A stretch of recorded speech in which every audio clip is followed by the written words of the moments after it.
নমস্কাৰ বন্ধুসকল আপোনালোকে বাৰু জানেনে বিশ্বৰ আটাইতকৈ ডাঙৰ ফুলবিধৰ নাম কি আৰু এই ফুলবিধ কিমান ডাঙৰ আৰু ক'ত পোৱা যায়? বিশ্বৰ আটাইতকৈ ডাঙৰ ফুলবিধ হৈছে ৰেফ্লেচিয়া আৰ্নল্ডি। এই ফুলবিধ উচ্চতা 3 ফুট পৰ্যন্ত হয় আৰু ওজন প্ৰায় 10 কিলোগ্ৰাম পৰ্যন্ত হয়।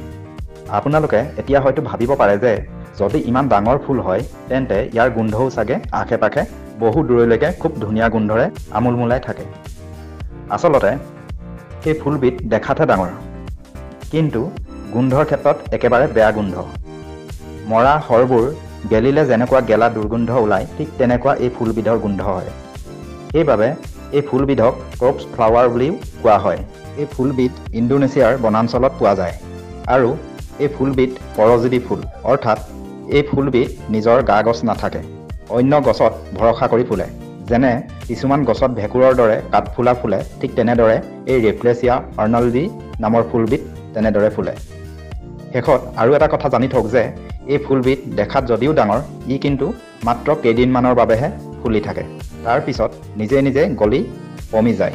তথ্যখিনি জানি যদি উপকৃত হৈছে তেন্তে আনে জানিবলৈও ভিডিঅ'টো শ্বেয়াৰ কৰি দিব আৰু প্ৰতিদিনে এনেধৰণৰ নতুন নতুন তথ্য জানি থাকিবলৈ আমাৰ ইউটিউব চেনেলটো ছাবস্ক্ৰাইব কৰি দিব। আৰু যদি আপুনি আমাৰ ফেচবুক পেজটো চাই আছে তেন্তে আমাৰ ফেচবুক পেজটো ফ'ল' কৰি দিব। ধন্যবাদ। পুনৰ লগ পাম অন্য এটা তথ্যৰ ভিডিঅ'ত।